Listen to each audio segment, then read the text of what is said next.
الذين آتيناهم الكتاب يتلونه حق تلاوته أولئك يؤمنون به ومن يكفر به فأولئك هم الخاسرون. بسم الله والحمد لله. Assalamu alaikum arkadaşlar. Bugün sizlerle Sura Bakara'nın 26. ayet hakkında oylaganlarımla ortaklaşmakçı. Allah Subhanahu ve Teala Sura Bakara'nın 26. ayetinde İnna Allah la yestahi en yadriba meselen ba'udatan fema fawqaha فأما الذين آمنوا فيعلمون أنه الحق من ربهم وأما الذين كفروا فيقولون ماذا أراد الله بهذا مثلا يضل به كثيرا ويهدي به كثيرا وما يضل به إلا الفاسقين. Yani bu ayette benim dikkatimi tatkan iki nokta var. Şu iki nokta hakkında üzerine mülahizlerini sizlerle bayan kılmak zorunda mülahizlerini sunumda. Ayet tercüme Kur'an'da mana tercüme kılıngan. Allah Subhanahu ve Teala paşa çağlık. Yani onun küçük neslerden mi misal keltirishdan haya qilmaydi. Bunun qarta mu'minlar bunun Rabbi tarafdan kelgan haqiqat ekanligini biladi. Ammo kofirlar Allah bu kichikgina narsalar nimani maqsad qilmoqchi deyishadi. Allah Subhanahu ve Teala xalqan kishilarni azdirdi, xalqan kishilarni hidoyat qiladi. Bunun bilan azdigan kishilar, Allah azdiradigan kishilar faqat fosiqlar. Bu şekilde tercüme qilingan. Endi biz oyatning dastlabki qismida Allah Subhanahu ve Teala bizning diqqatimizni tortayotgan pasha haqida to'xtalsak, pasha biz biladigan hayvonlarning asosan kichiklaridan qatoridan. Pasha insonning badaniga qo'ngan vaqtida, inson bundan bir aram bo'lgan vaqtida insonning terisida, badanida bir xil elektrik tarbinish bo'ladi. Bu elektrik tarbinishni paşa his qila oladi. Shuning bilan sen o paşani o'ldirib yoki tutishdan ilgari qochib bo'ladi. Ham bu xil ahvol paşa boshqalarning badaniga qo'ngan vaqtda onu o'ldirish imkoniyati o'zimizning badandagi paşaga qaraganda, qo'ngan paşaga qaragan vaqtda bir qadar oson. Bu bir paşadagi alohidalik. Endi ayetlerde mesela tüyüge qaran degan ayet var. Ama ayette paşının gibi tilxadında, muşu tilxadılgan narsalarda bir noktalar, ince noktalar var. Bu bir alohidalik paşının. Yani bir tarafı paşının iki kanatı her sekundda 6000 qetim kanat qaqadigan paşa. Ondan başka paşının radar üskünlüğü var. Mesela qo'nmoqchi bo'lgan vaqtida bevosita inson badanini topalaydi, sizlaydi, shu yoqqa qo'nadi, boshqa jonsiz oila saymonlari, ustal, tom degandek taraflarga qo'nmaydi masalan.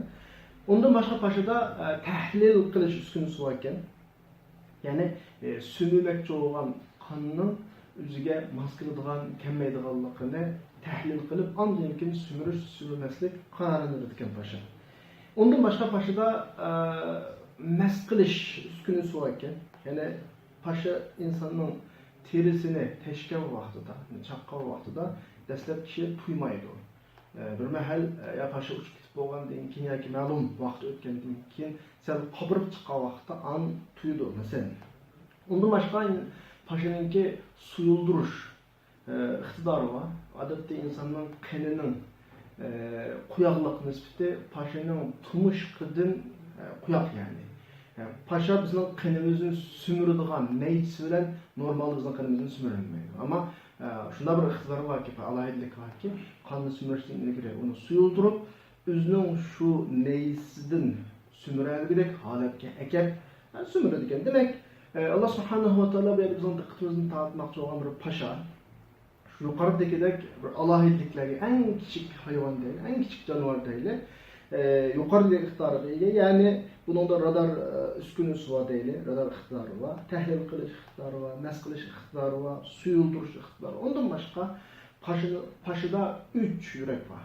Birisi merkezi yürek, Yana birisi ikki qanlıqlığı birden belgilengen ikki yürek. Yani 3 yürek var ekan.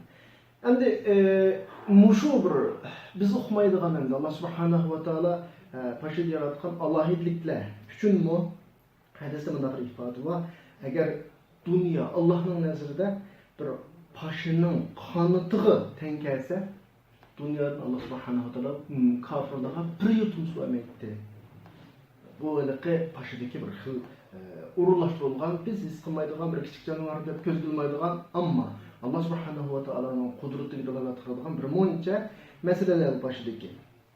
Endi oyatdagi asosiy masalalar bilan o'rtoqlashmoqchi bo'lgan nuqta, ya'ni bu emas. Oyatda Allah subhanahu va taolo paşaning masalasini o'tirib qolib bo'lgandan keyin, paşaga bizning diqqatimizni tortib bo'lgandan keyin, dunyodagi Allohning borligi, birligi, bu yo'lning to'g'riligiga qarata kishilarning pozitsiyasini ikki turga bo'ladi Allah subhanahu va taolo. Endi bu oyatni men dastlab qilgan oyatni tarjima qilyaptim. Tarjima qilib o'tishimning sababi arab tilida normalda ikkinchi bir xil ifodalash usullari bor. Masalan, men bu oyatni tarjima qilgan vaqtda mu'minlar bunda qaraydi, kofirlar bunda qaraydi deb tarjima qildim. Ammo men hozir qilmoqchi bo'lgan tahlilat, sizlar bilan o'rtoqlashmoqchi bo'lgan tahlilat u tarjimaga tushmaydi. Arab tili tabii ki ben bu noktalar Arab tili tadqiqat noktasına girmeyim. Arab tili biladigan qarindoshlarimiz bunu düşünüyordu. Tilninki kelgüsü itibarı bilen yoki normal kasbiy atalığıdan lug'at itibarını ifodalaydigan bir ma'nosi bo'ladi. Bu noktadan mu'minlar degan ma'no ifodalangan allazina amanu mu'minlar deb tarjima qilinmay, iymon etmoqchi bo'lganlar kelgusi itibarida. Haqiqat izdiganlar. Mana şekilde tarjima qilinsa-mu bo'ladi. Kofirlar deganni inkor qiluvchilar degan shaklda tarjima qilsa bo'ladi. Endi buning tafsilotiga arab tilida biladigan qarindoshlarimiz kirsa bo'ladi, masalan, balog'at nuqtasidan, grammatika nuqtasidan. Endi bu yerda Alloh subhanahu va taolo bizga shu haqiqatni ifodalab bermoqchi. Bu oyatda İnsanlar ikki tip, bir tipi meyli kimde olsun, nerede olsun, çoğun olsun, kişi de olsun, hakikatini tapqiyada qabul qiladigan kişiler, hakikat izleydigan kişiler, aqallisi paşçılık bir narsada hakikatini bayqisa, hakikatini tapsa, bununla derhal bo'lsunadi. Bu bir xil kishilarningki pozitsiyasi. Bularning tutgan mavqesi haqiqat. Haqiqat üzde olsa onu bilan qanoat qiladi.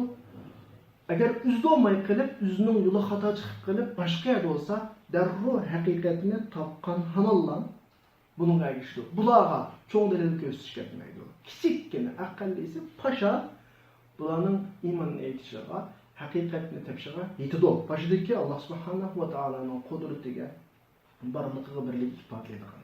Ama ikinci türdeki kişiler, bular inkarcılar.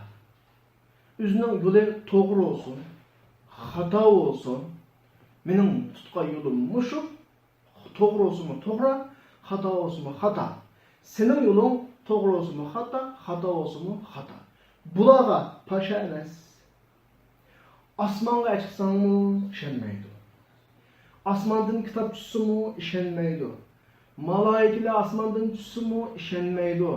Ülüptün birisi qabrdan tirilib qo'pib, men o'ldim, qabrda mundaq malaikani ko'rdim deb desa-mu ishonmaydi. Oyni o'tirdan ishkiriga yerib bersa-mu ishonmaydi. Bu xil kishilarning xarakteri tarixdan buyon payg'ambarlar zamonida, ayrı payg'ambarlar zamonida bir-birlab o'tirib chiqqan bir kishilar. Demak, Alloh subhanahu va taolo bu orqali bizga nima demoqchi qarindoshlar bu oyatda desa, bir qism kishilarningki iymon etmag'iniga qarab, din yo'liga kirmaginiga qarab, o'zingni ketayotgan yo'ldan gumonlanishga asla olmaydi. Masalan, bu yo'lning to'g'ri yoki xatolik yoki sizlarning dalilini yetarli o'tirib qo'ya olganlik masalasi emas. Ularning sizlar o'tirib qo'ygan dalilga, bu yo'lning dalil faktlarga, iymonning isbotlariga qanoat qilmaganlik masalasi emas. Xarakter bu. Agar haqiqatni istasa, paşçılık narsalar ularning haqiqatni topishga yetarli. Ammo haqiqatni istamaydiganlar, haqiqatni inkor qiladiganlar ular tog'dek bilib keltirsa-mu, ular iymon etmaydi. Shuningcha mu'minlar xotirjam bo'lsin, o'zining ketayotgan yo'lning haqiqatligiga ishonsin, o'z-o'zidan siqilib qolmasin. Biz bularga dinning haqiqatini bular tushungudek